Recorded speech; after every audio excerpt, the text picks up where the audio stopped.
Hey everybody, it's Troy from BDN Portland. I'm here in beautiful Deering Oaks Park, and I've got a story to tell you. You see, I've lived in the peninsula here in Portland for 25, 30 years. I know the city pretty well. I know there's an opioid crisis going on, and I know people use needles for that, and it's not hard to find a used needle on the street in Portland if you know where to look.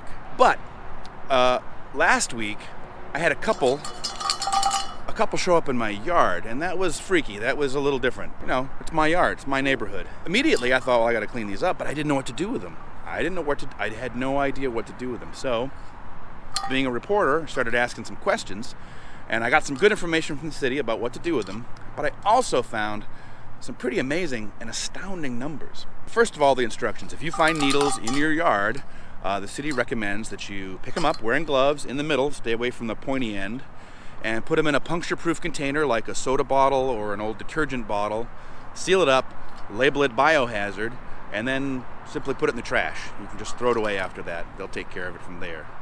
If you find one in public, like on a street corner or in a park, you can call the Department of Public Works, and they will send out somebody with the proper equipment to come take care of it. You can call them, or you can alert them on the C-Click Fix app online. Another option is this Department of Public Works also maintains 16 needle and sharps collection boxes throughout the city, in parks, on public trails, and also in a few bits of public housing. And that's what I'm going to do today, is I'm going to drop these in the box here in Deering Oaks over by the playground. Now, the astounding number part of this story is this. Last year, the Needle Exchange here in Portland, and the Needle Exchange hands out free needles to people who need them, mostly opioid drug users. They hand them out for free, and it's a way to make sure people have clean needles, so while they're doing what they're doing, they're not also passing around